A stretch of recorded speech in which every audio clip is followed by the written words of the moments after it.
Picture this, right? You are sitting at your desk. You've got this massive career-defining presentation due in exactly 1 hour. Oh, I know this feeling. Right. Your heart is pounding. Your palms are Yeah. sweating. And like, what are you actually doing? You are meticulously, obsessively reorganizing your spice rack. Or alphabetizing a digital music library from, like, 2012. Exactly. You are completely paralyzed, utterly consumed by the anxiety of this looming task, yet totally inexplicably unable to just open the document and start. I mean, why does your own brain sabotage you when you need it most? Well, it's basically the universal paradox of the modern worker, isn't it? The doom scroll, that sudden, overwhelming urge to vacuum the entire living room when you have a massive spreadsheet staring you in the face. Yes. We call it procrastination, and we usually follow it up with a really heavy dose of self-loathing. Yeah, we really do. And that feeling, that exact moment of paralysis, Yeah. that's our mission for today. It is Tuesday, March 24, 2026, and we are embarking on a deep dive perfectly tailored for you, the listener. Yeah. Because we are going to look at that paralysis through a lens that honestly completely shattered my understanding of why we do what we do. It's a really unique stack of sources today. It is. I was going through the stack for today, and at first glance, I mean, they look like they belong to 5 completely different people. Mm-hmm. We have a clinical psychology paper from the International Journal of Indian Psychology. We have a modern corporate survival guide by Laurie Redeman. Mm-hmm. There's a fitness article about squats, of all things. Ancient Sanskrit scriptures from the Bhagavad Gita, the writings of Roman Stoics, and finally, a master's thesis from Dartmouth analyzing the comment sections of Lebanese political cartoons on Instagram. I mean, it sounds like a chaotic reading list, but the connective tissue here is incredibly tight. It really all revolves around a single, profound human vulnerability, which is our inability to manage our emotional reactions to uncertain outcomes. Right. So if you've ever felt like modern life is just this constant state of burning out while simultaneously putting things off, this is for you. We're going to start by diagnosing the actual mechanics of that modern overload. Yeah, laying the groundwork. Exactly. Then we'll look at how ancient humanity, both in the East and the West, engineered very specific psychological antidotes to this exact problem long before smartphones even existed. Which is fascinating. And finally, we'll see what happens when those ancient concepts collide with the hypercharged, algorithm-driven reality of modern digital activism. It's a journey, right? From the very private internal struggle of just getting out of bed and doing your work, all the way to how an entire society processes collective trauma. Let's start with that private struggle. Yeah. Because to understand how to find any sort of peace or, productivity, we really have to understand the mechanics of how we lose it. Let's talk about procrastination. Yeah. Society basically tells us that if you procrastinate, you have a time management problem. Right, like you just need a better planner. Yeah, a new app, or you're just fundamentally lazy. Well, But this research paper from the International Journal of Indian Psychology written by Chisha Kanwar, it completely flips that script. It argues that procrastination has absolutely nothing to do with time. nothing at all. It's a profound failure in something called cognitive emotional regulation, or CER. What's fascinating here is that the counterintuitive part of this research is we've spent decades entirely misdiagnosing the disease. Procrastination, it isn't a scheduling error. Right. It is a maladaptive coping mechanism. It's an emotional regulation strategy gone completely off the rails. I mean, you aren't delaying the task because you don't have the hours in the day. Then why are we doing it? You are delaying the task because you're subconsciously trying to avoid the deeply unpleasant negative emotions that the task triggers in your brain. Okay, mechanically, what is actually happening in our heads when we choose Instagram over the spreadsheet? Like, how does looking at photos of someone's brunch act as a shield against work? Well, it really comes down to the amygdala. That's the part of your brain that processes fear and threat. So when you look at that massive, complicated spreadsheet, your brain doesn't just see data. What does it see? It sees a threat to your competence. It triggers anxiety, fear of failure, confusion, or even just, profound boredom. And your brain wants to escape that negative emotional state immediately. So it looks for a quick fix. Exactly. It seeks a dopamine rescue. You open Instagram. Instantly, your brain gets a hit of novelty, social connection, a little mild amusement. Your mood is temporarily repaired. Okay, but the work is still there. Right. You successfully regulated your emotion in the short term, but you did it by completely sabotaging your long-term reality. The paper actually cites Roy Baumeister, who is Yeah. a very influential psychologist, and he describes this perfectly. He says procrastination is marked by short-term gains and long-term costs. Yes, that's the core of it. Like the gain is, I feel great right now because I'm not looking at the spreadsheet. But the cost is, it is now 2 a.m., the presentation is due at 8 a.m., and I am in a state of sheer, unadulterated biological panic. Precisely. And Canwar's paper breaks this failure down into 4 distinct dynamics of delay. To really understand why we get stuck, we kind of need to look at each of these gears in the machine. Okay, so let's unpack them. The first dynamic is psychological. Yeah, I was reading this section, and honestly, it felt like a personal attack. It usually does. Psychologically, it heavily ties procrastination to maladaptive perfectionism and low self-efficacy. Which are basically 2 sides of the same paralyzing coin. Think about the maladaptive perfectionists, right? Their internal standards are so inflexibly, impossibly high that the mere thought of beginning a project brings this tidal wave of fear. Because if it's not perfect, it's a failure. Exactly. To start the task is to risk producing something that isn't flawless. So the safest psychological play is to just not start at all. You can't fail if you don't play. Wow. And then on the flip side is low self-efficacy. Yeah. That's not about wanting to be perfect. Right. That's just genuinely not believing you have the skills to pull it off. Right. If you fundamentally believe you are going to bomb the presentation, your brain says, well, why put myself through the agony of working on it? Which naturally bleeds right into the second dynamic, which is emotional. Okay. This is where academic or professional anxiety takes the wheel.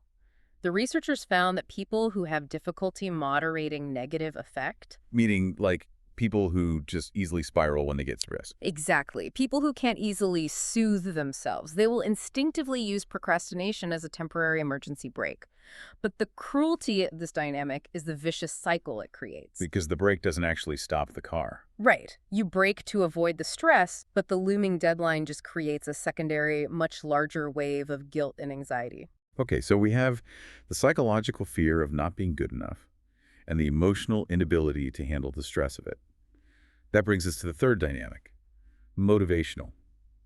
And the paper introduces a concept called temporal motivation theory. Yes. I found this fascinating. How does this theory explain our inability to just get things done? Well, temporal motivation theory is basically an equation for why we do or don't do things. It suggests your motivation is driven by a fraction. On the top of the fraction, the numerator, you have expectancy like, do you expect to succeed? And task value. Do you actually care about the result? Right, so if both of those are high, your motivation goes up. Precisely. But on the bottom of the fraction, the denominator, you have impulsivity and delay. So if the reward is really far away, say a year-end bonus, that delay is massive. And if you are a highly impulsive person, that massive delay just crushes your motivation to work on, say, a Tuesday in March. Exactly. An impulsive brain discounts future rewards heavily. I mean, $100 today is worth vastly more to your brain than $1,000 in a year. That makes so much sense. Furthermore, the paper highlights how dangerous performance avoidance goals are. What are those? If your only motivation for doing a project is, I don't want my boss to yell at me, rather than, I want to master this skill, your motivation is incredibly fragile. You will do the absolute bare minimum at the absolute last second just to avoid the pain. Oh, this connects so perfectly to that Breaking Muscle article in our source stack. Yes. It's a fitness piece by a guy named Chris Burns. But the underlying psychology is identical to the Indian Journal of Psychology paper. Burns argues that society relies way too much on the concept of motivation, which he points out is just a totally fleeting emotional state. Motivation is a feeling, and feelings are, by definition, transient. I mean, you can watch a hype video on YouTube, feel an incredible surge of motivation, lace up your shoes, and go for a run. Right.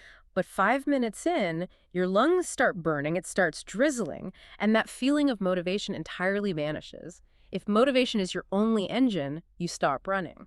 So Burns says the antidote isn't finding more motivation, it's building discipline. And he defines discipline not as some sort of, punishing boot camp mentality, but as a learned cognitive skill. Right. It's the ability to execute a task completely independent of your current emotional state. It is the decoupling of action from emotion. Burns suggests building this through micro-habits. He gives the example of waking up, drinking a glass of water, and immediately doing 5 bodyweight squats. Just 5. Just 5. But every single day, you aren't doing it to get ripped. You are doing it to train your brain's neural pathways. You are teaching your brain, we do this action whether we are tired, sad, happy, or angry. The emotion does not dictate the action. You are quite literally building the cognitive emotional regulation muscle that the procrastination researchers say we are lacking. Exactly, which is absolutely critical when we hit the fourth dynamic of procrastination, environmental. Yeah. Because, we don't live in a vacuum. No, we live in a world aggressively engineered to distract us. Yeah. The paper talks about task overload and digital temptations. Yeah. And this is where the rubber meets the road for most of us. I mean, when your smartphone is sitting right next to your keyboard, it's an unfair fight, isn't it? It is an evolutionary mismatch. Our brains are wired as hunter-gatherers to seek immediate, high-calorie rewards. Your smartphone is the cognitive equivalent of pure, refined sugar. That's a great way to put it. It offers an immediate, effortless, zero-friction hit of dopamine.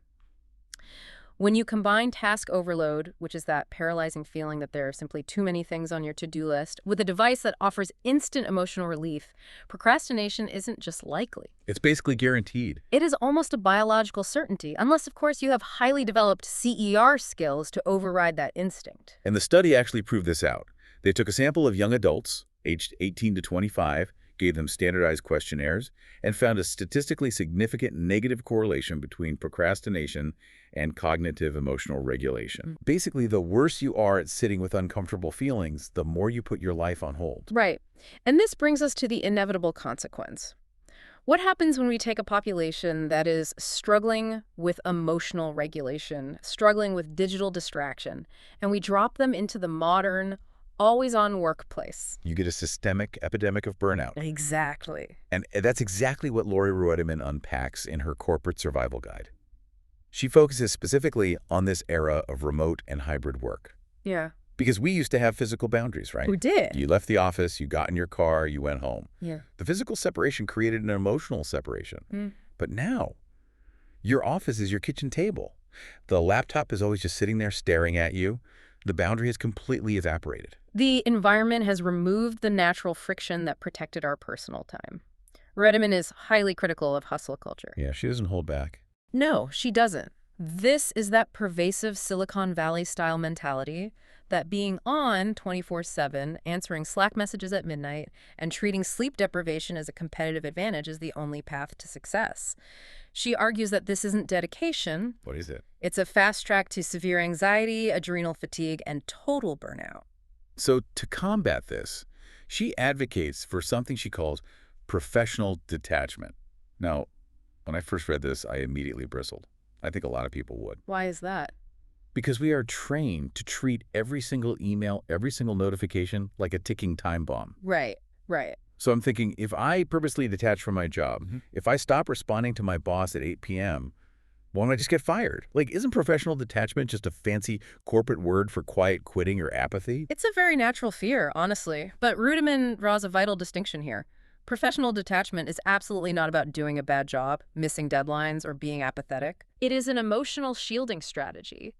It is the ability to distance yourself from the emotional turmoil and the manufactured urgency of the corporate environment. Oh, manufactured urgency. I like that. It's realizing that, as she puts it, not everything you do at your job is at DEFCON 1. Precisely. If you are an ER doctor, yes, a ringing pager is DEFCON 1. But if you work in marketing, an email about a font change on a slide deck at 9:00 p.m. is not a life or death emergency. The company will not implode. It will not implode if you answer it at 9:00 a.m. the next day. Professional detachment means you still care about the quality of your work, but you stop letting the stress of the work devour your central nervous system. And she gives some very tactical advice for this, right? You have to manufacture the boundaries that remote work destroyed. If you plan to stop working at 5:00 p.m., she says you need to schedule a hard stop. Like what? Like a gym class, a walk with a friend, cooking dinner, so you are physically forced to transition out of work mode. And when you unplug, you have to actually unplug. Right, no half measures. Exactly. You can't close your laptop and then spend the next hour checking Outlook on your phone while watching Netflix. That isn't resting. That's just working from a smaller screen. Fundamentally, she is arguing that you must separate your self-worth from your employment. In hustle culture, your identity is your job title. If a project fails, you are a failure. But she says no. Right. Work is an aspect of your life. It is an economic transaction. It is not your entire identity. Okay, let's connect the dots here. If modern hustlers are essentially burning themselves out by obsessing over the outcome of a spreadsheet, and procrastinators are paralyzing themselves for the exact same reason, It makes you wonder. Yeah. How did humanity handle this before laptops and Slack even existed? Because this intense anxiety over outcomes, this desperation to control the future, it isn't a new glitch in the human operating system. Far from it. It's a very old one. And that takes us to our ancient texts. Let's look at how the East solved this exact psychological crisis, specifically through the Bhagavad Gita and the concept of engaged detachment. The Bhagavad Gita is, I mean, arguably one of the most profound philosophical and spiritual texts in human history. And what is brilliant about it is that it's not set in a peaceful monastery. Right. It's set on a battlefield. Yes, the context is so important for you listening. The warrior prince Arjuna is in his chariot, caught between two massive armies about to go to war. Mm-hmm. And he essentially has a panic attack. He freezes. He is overwhelmed by the devastating potential outcomes of the battle, the death, the destruction, the karma.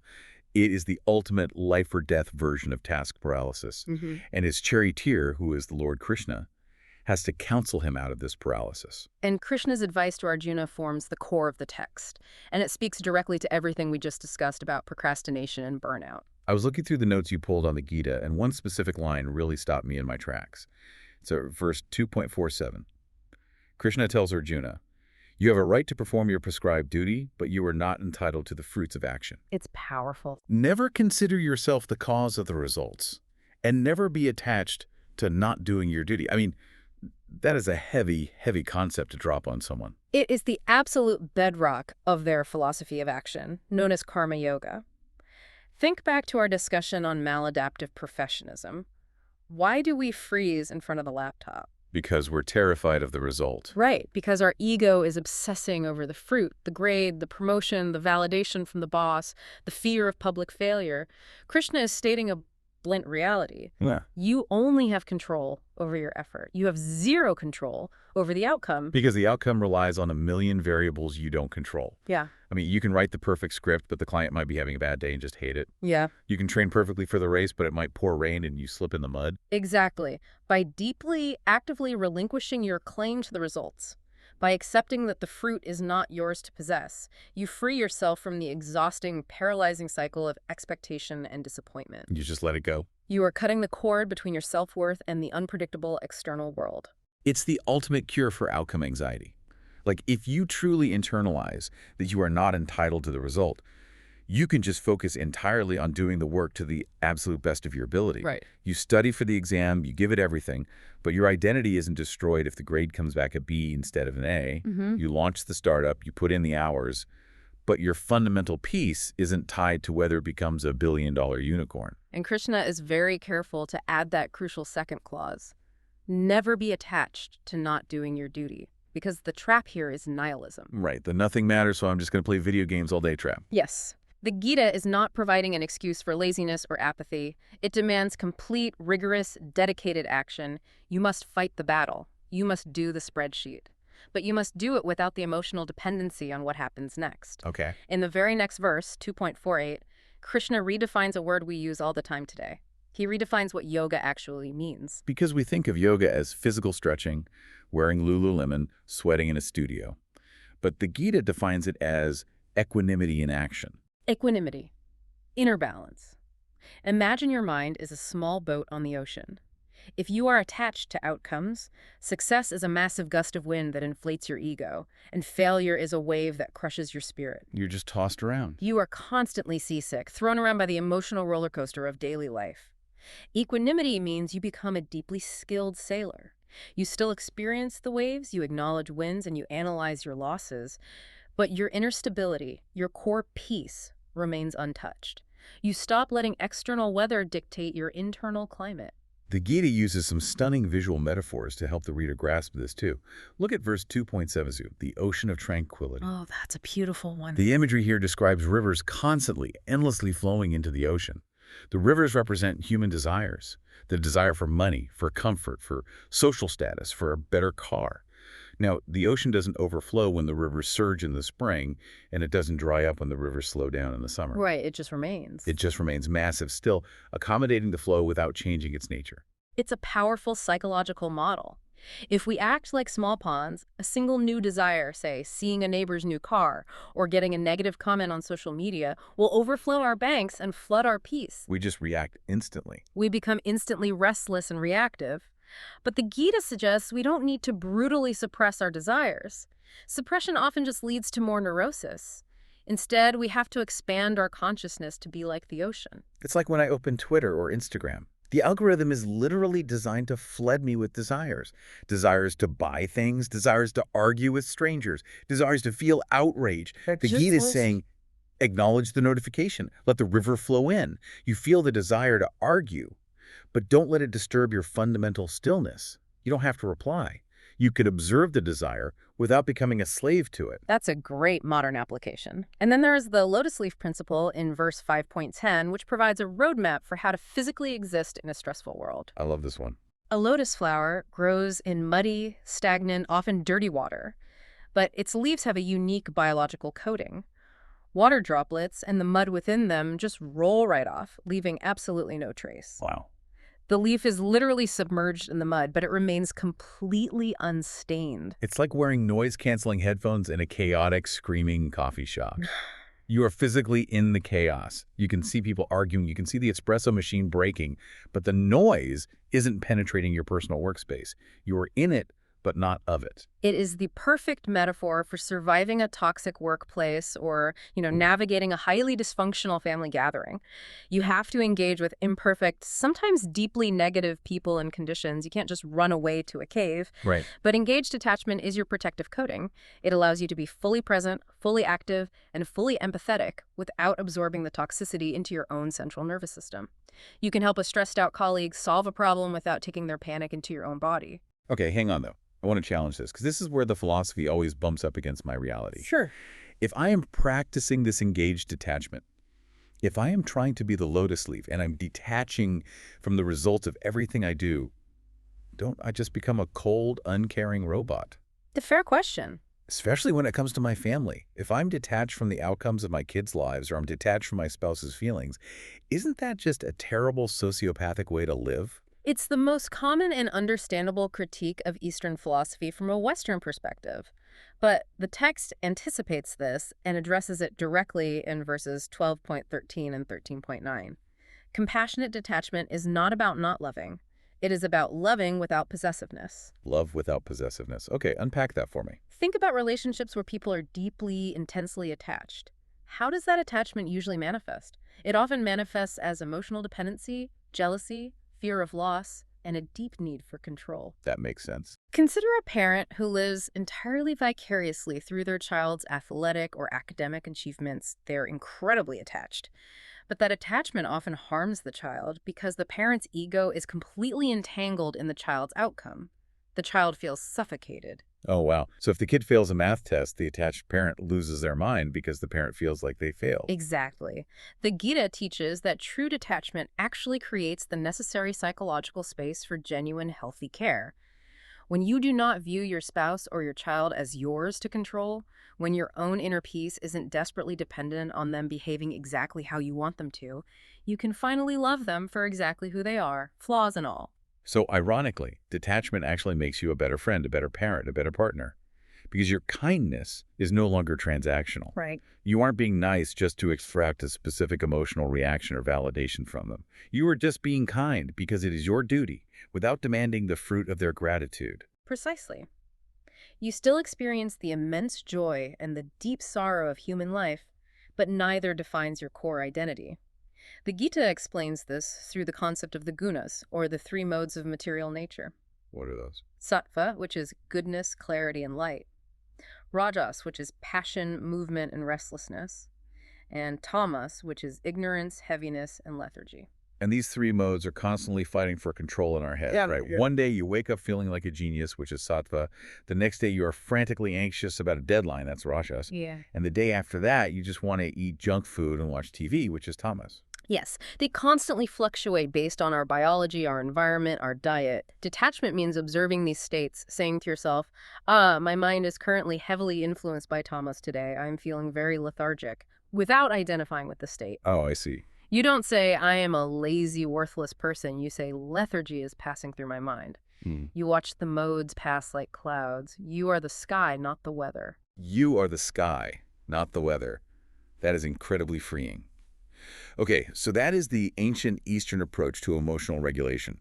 But what is truly mind-blowing to me is that thousands of miles away, the ancient Greeks and Romans were looking at the exact same human frailties, the same anxiety, the same chaotic emotions, and they engineered a surprisingly similar psychological architecture. It really is wild. Let's shift gears to Section 3, the Western parallel. We're talking about Stoicism and the pursuit of apatheia. It is one of the great historical testaments to the universality of the human condition.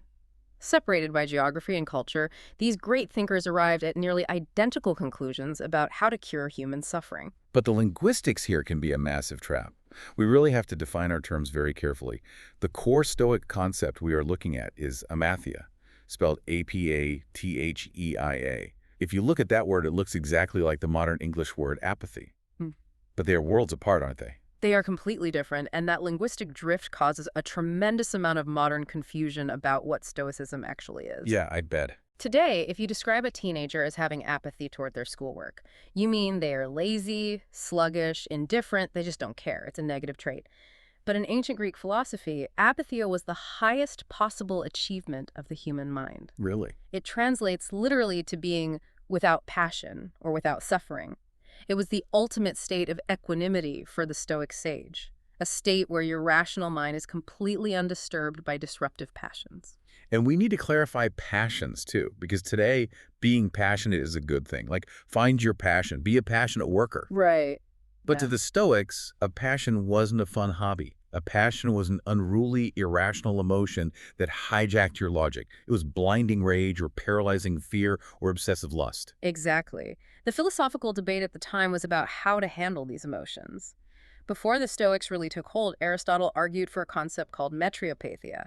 This meant finding the golden mean, or the moderate middle ground of emotion. Okay, so balance. Aristotle essentially said, it's okay to be a little angry, just don't be furiously enraged. Moderation in all things. Which sounds reasonable to a modern ear. It does. Hmm.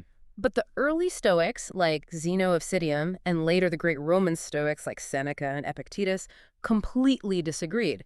They believed that trying to moderate an irrational passion was like trying to moderate a wildfire. And you can't do it. Right, you can't just have a little bit of blinding panic. They believed that living a virtuous, truly free life required total eradication of these disruptive passions. You didn't moderate them, you replaced them with logic.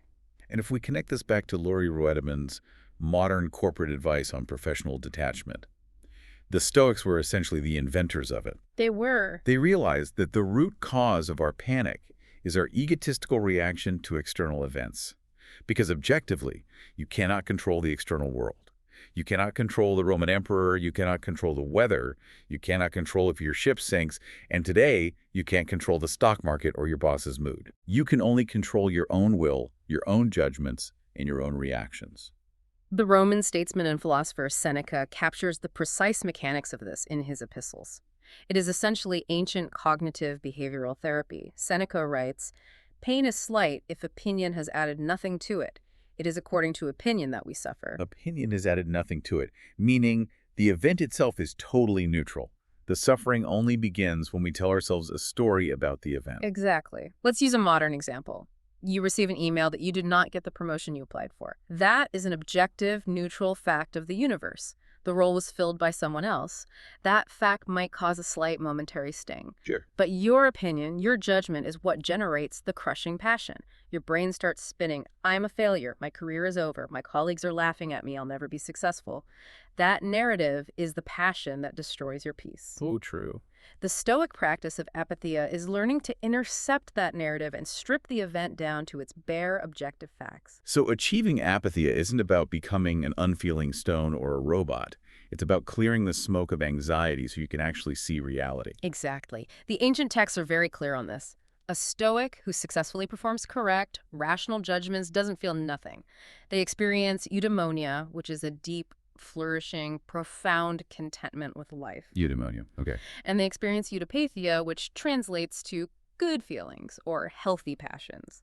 You replace chaotic, reactive emotions like terror and rage with stable, positive ones like caution, rational wishing, and joy. You are deeply happy, but your happiness isn't fragile. Now, they weren't the only philosophical game in town during antiquity. The Epicureans were the main rivals to the Stoics, and they had a very similar sounding goal called ataraxia. Yeah. How did the Epicurean approach differ from Stoic apatheia? Both schools sought a state of tranquility and freedom from mental disturbance, but their methods for achieving it were fundamentally opposed. The Epicureans believed that to find peace, you had to actively avoid pain, trouble, and unnecessary desires. And what is the biggest source of trouble, anxiety, and pain in human life? Other people. Social and political life. The chaos of the city. So the Epicurean impulse was to withdraw. This is the I'm deleting all my social media, quitting my corporate job, and moving to a log cabin off the grid in the woods approach. Yes, they literally withdrew to the Garden of Epicurus to live quietly with a few close friends, studying philosophy, avoiding politics, and living simply. But the Stoics completely rejected this retreat. Because the Stoics believed you had a duty to society. Right. For the Stoic, you do not run away from the world. You face it head on. Many Stoics were heavily involved in politics, business, and leadership. Marcus Aurelius was the emperor of Rome, for heaven's sake. Good point. You engage in the messiness of society, but you maintain your apatheia while doing it. Peace isn't found by hiding from the chaotic world. Peace is a byproduct of living virtuously within the chaotic world. It is exactly the lotus leaf principle from the Gita being submerged in the muddy water, but engineering your mind so that you remain untouched. And the staying power of this concept is incredible. It didn't just die out with the fall of the Roman Empire. The idea of apatheia bled straight into early religious thought and really shaped Western civilization. It was incredibly adaptable. Plotinus, in the 3rd century, absorbed it into Neoplatonism, framing apatheia as the purified, elevated state of the soul as it approached the divine. From there, it was naturally adopted by early Christian theologians, particularly in the monastic and ascetic movements. They were trying to figure out how to live a holy life, and the Stoic toolkit for emotional regulation was perfect for them. The source stack highlights a 4th century Christian monk named Evagrius Ponticus. He lived out in the Egyptian desert, and he used the concept of apatheia to wage war against what he called the 8 unnatural passions. Which were basically early drafts of the 7 deadly sins. Exactly. Gluttony, lust, greed, sadness, anger, acedia, which is boredom or apathy, vainglory, and pride. Evagrius was a brilliant psychologist of the monastic life. He believed that demonic forces didn't attack monks with pitchforks. They attacked them through these 8 invasive thoughts. And the only defense was to cultivate apatheia. To develop a mind so clear and still that you could recognize these thoughts entering your mind and dismiss them before they took root and became actions. Exactly. I want to zero in on one of those passions, acedia, or boredom. It blows my mind that these desert monks living in the year 380 AD recognized boredom as a profound spiritual and psychological danger. They called it the noonday demon. It's so relatable. It's that restless, heavy feeling where you don't want to do your work, you hate where you are, and you just want a distraction. It's literally the ancient version of opening Instagram when you have a spreadsheet due. They knew human nature hasn't changed. They absolutely did. Evagrius taught that apatheia was the necessary foundation. You had to quiet the storms of the bodily senses and the ego. But later theologians, like Maximus the Confessor in the 7th century, took the Stoic concept and evolved it even further. Maximus didn't just want to eradicate the passions to reach a neutral baseline. He believed apatheia was the necessary crucible used to transform those selfish passions into agape. Agape being the Greek word for unconditional, non-egoistic, universal love. Yes. If your mind is full of fear, greed, and ego, you literally do not have the capacity to truly love your neighbor because everything you do is self-serving. By achieving apatheia, you empty yourself of your ego, which creates the vast internal space required for agape. Which perfectly, beautifully mirrors the Bhagavad Gita's concept of compassionate detachment. You detach from your own ego and your own outcomes to make room for genuine, unselfish love for others. It really does. It is genuinely breathtaking how these two completely different hemispheres of human thought, ancient India and the Greco-Roman world, arrived at the exact same psychological architecture for emotional regulation and human flourishing. They both recognize that humanity's greatest suffering doesn't come from the world itself. It comes from being a slave to one's own emotional reactions to an unpredictable world. Okay. We have spent the first half of this deep dive exploring these brilliant ancient concepts in theory. But theory is easy when you are a philosopher reading a scroll in a quiet room, or a monk meditating in a peaceful desert. Right. Real life is messier. Much messier. How do these concepts of apathia, of engaged detachment, of emotional regulation hold up in the modern digital world, especially when a society is undergoing extreme, chaotic, collective trauma? Does the lotus leaf still work on an iPhone? That's the real test. That brings us to our final act, Section 4, Apathia in the Digital Age. This is where we leave the ancient world behind and look at a highly specific, very modern case study. And before we jump into this, I need to make a very clear, critical disclaimer to you, the listener. The source material we are about to discuss, the Dartmouth Master's thesis, involves highly charged, very real political conflicts in Lebanon. It involves various political factions, government entities, and international actors. It's complex. Very. We want to be entirely clear that we are not taking any political sides here. We are not endorsing the viewpoints of the artists we are discussing, nor are we validating or condemning any of the political factions or movements mentioned. Our only goal here is to act as impartial observers, strictly analyzing the academic text provided to us. Right. We are looking at this to understand how digital art and social media function as mechanical mediums for political expression and collective emotional processing. A very necessary boundary. Yeah. To understand the art, we have to understand the pressure cooker it was created in. The context here begins with the October 17 uprising in Lebanon in 2019. Right.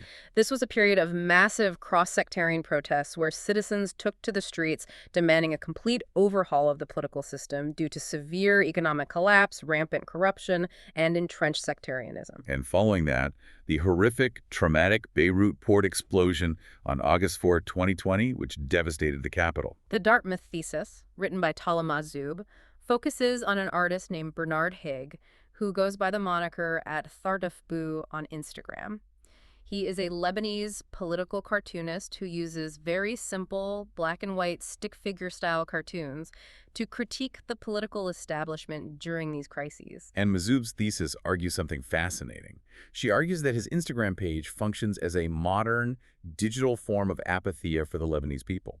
To explain how a cartoon generates apathia, Mazzoub brings in the French philosopher Henri Bergson, who wrote a definitive essay on the meaning of the comic. Bergson argues a profound psychological point.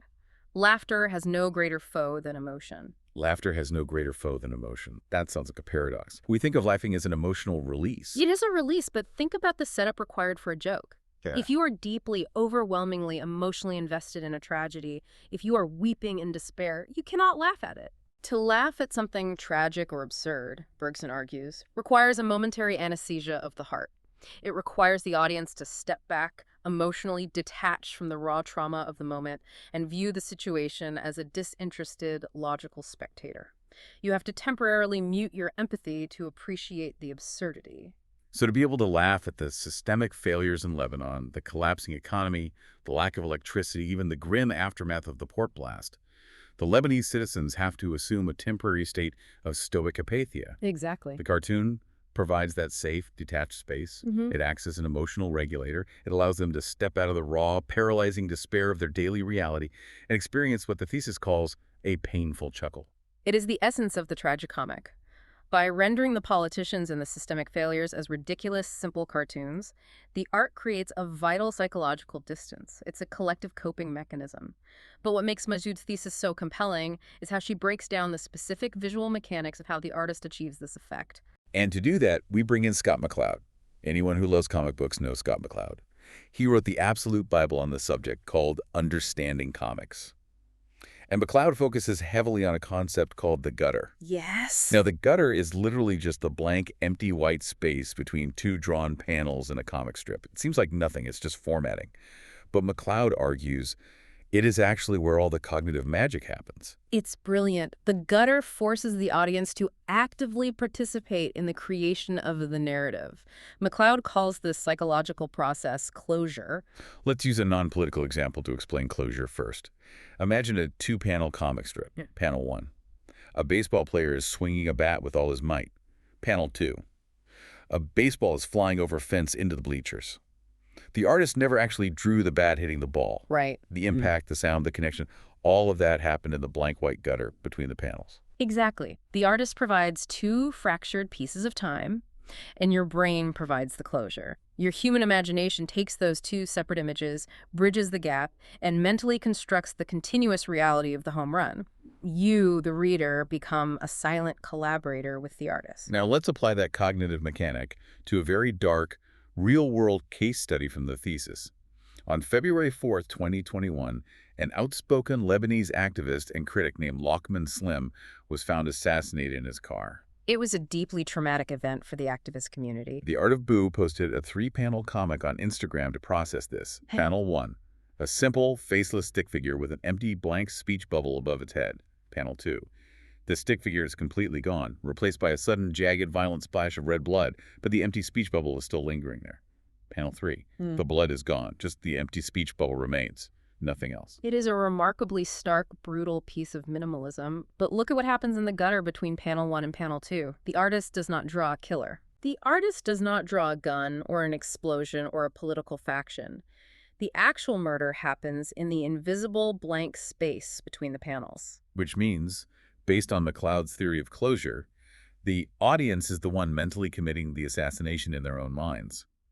To make sense of the comic, your brain has to bridge the living figure to the blood splatter. You have to fill in the blanks with your own understanding of who did it and why. And that forced mental participation creates an incredibly intimate, powerful relationship between the political message and the viewer. Furthermore, look at the speech bubbles. They are completely blank. Yeah, that stood out to me. The artist doesn't write a quote from Lokman Slim. The emptiness of the bubble endures past his physical death. It acts as a vacuum. It invites the audience to project their own thoughts, their own silenced voices, their own beliefs about freedom of speech directly into that void. The radical simplicity of the cartoon, the lack of facial features, the empty bubbles, pulls the audience's own identity into the art. We see this exact same mechanic of radical simplification in a second case study from the thesis. In the aftermath of the Beirut blast in August 2020, the government essentially vanished. They failed to provide basic aid or cleanup. It was the citizens themselves who went out into the streets with brooms to sweep up the millions of shards of glass and the wreckage. The Art of Boo posted a series of images about this. In them, the citizens are drawn as highly simplified, identical stick figures in striped shirts or plain clothes, holding brooms or carrying their luggage. But there is a politician character in the comic, and he is always drawn the exact same way. A chubby guy in a suit with a tie, usually accompanied by a Lebanese flag. McLeod notes that cartooning isn't just about eliminating detail to save ink, it's about amplifying meaning. By drawing all the citizens as identical, generic figures and drawing the politician identically across different panels, like he's shown sweeping the streets, he's delivering food donations, he's helping a family rebuild, the artist is making a universal statement about the entire political class, not just one specific leader. Right, but the comic is a setup. You're looking at this politician doing all this great heroic work, and then, because it's Instagram, you physically swipe to the last image in the carousel. And the punchline lands. Oh, yes. The chubby politician is waking up in his own luxurious bed, in his pajamas, sweating, and he says, "I just had the weirdest dream." The ultimate tragicomic punchline. The idea of the government actually doing its job to help the people was nothing more than an absurd fantasy, a nightmare for the politician. But again, look at the psychological mechanics at play. Because the citizens are drawn as faceless, simple stick figures, anyone in Lebanon looking at that comic can project themselves onto those figures. Right. They look at the cartoon and their brain says, "That's me with the broom, I was out there." But you look at the chubby politician in the suit and you say, "That is definitively not me. That is the other." It perfectly reinforces the us versus them dynamic of the protest movement. It unites the entire audience in their shared detachment, allowing them to collectively mock the establishment from a place of digital apatheia. And this is where the specific medium of Instagram plays a massive, undeniable role. Marjoub points out that the comic panels are drawn in perfect squares. This isn't an accident. It perfectly mirrors Instagram's native square format.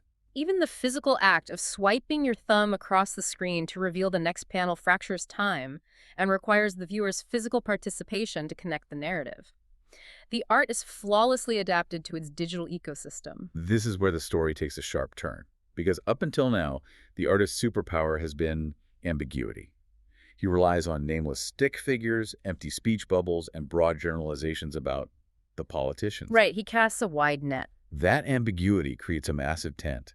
It allows everyone in the diverse opposition movement, regardless of their specific background, to agree. They can all project their own anger into the gutter. But what happens when the artist abandons that ambiguity and decides to get highly, specifically literal?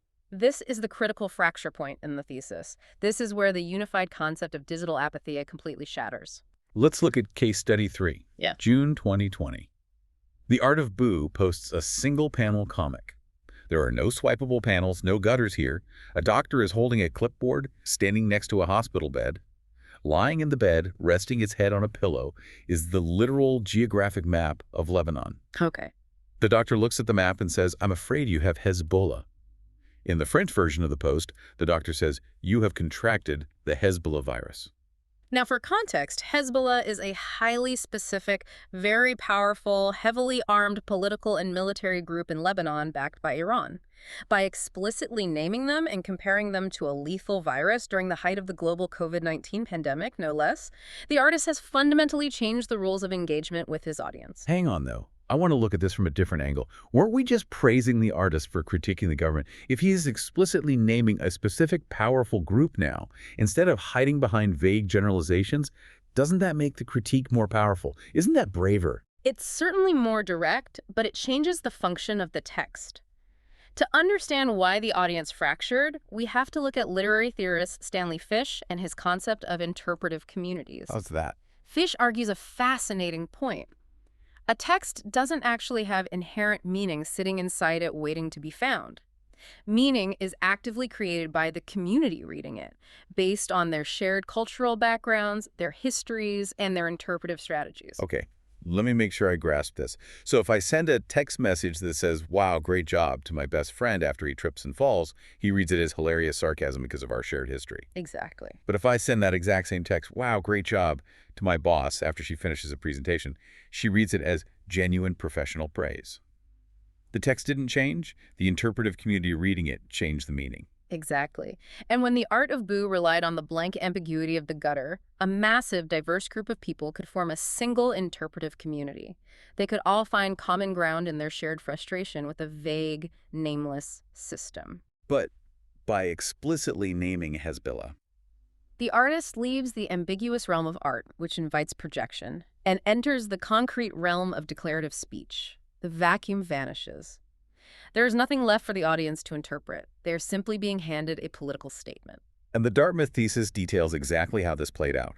The Instagram comment section instantly devolved into an absolute war zone. The single unified audience split into two bitterly opposed interpretive communities. Right. One community completely praised the comic. To them, the revolutionary slogan of the protests was, "All of them means all of them," meaning the entire political class was corrupt. This group argued that you are a hypocrite if you don't specifically call out the most powerful, heavily armed actor in the country. To them, the explicit call-out was brave, accurate, and necessary for saving Lebanon. But the opposing interpretive community saw it entirely differently, based on their distinct cultural and political lens. To them, singling out Hezbollah, a group whose identity is deeply intertwined with armed resistance against Israeli and Western imperialism, while largely ignoring the corruption of other Western-backed political factions, revealed a clear bias. I see. They accused the artist of abandoning the neutral revolution to push a specific Western agenda. They called the comic hateful, discriminatory, and a total betrayal of the unified, all of them means all of them spirit. And what's wild is that it wasn't just what the artist said that caused the fracture, it was how he said it. The thesis highlights a massive, highly consequential linguistic choice the artist made. The Art of Boo posted this virus comic twice in the exact same Instagram carousel, Yeah. once written in English and once written in French.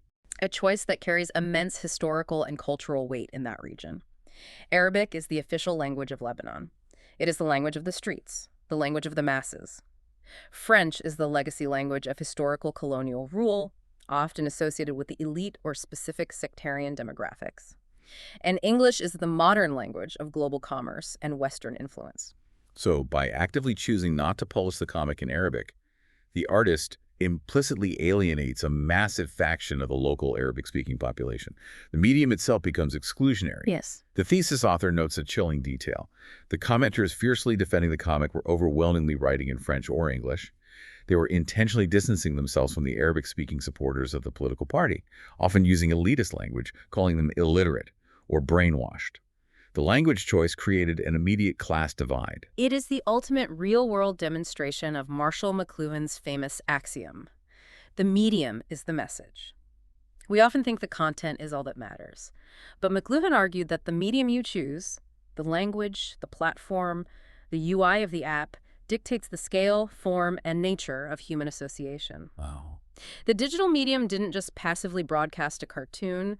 The choice of French and English on an algorithm-driven platform actively dictated how the audience fractured, tribalized, and fought with each other. When the ambiguous art became explicit, declarative speech, the unified space of digital apatheia, that collective safe space for a painful chuckle, completely shattered into partisan rage. It proves that emotional regulation on a societal level is incredibly fragile, especially when subjected to the tribal mechanics of social media. Which brings us to the end of an incredibly sweeping journey. I mean, what does this all mean for us, the listeners, trying to navigate our own minds in this modern world? Let's bring all these threads together. It's a lot to process.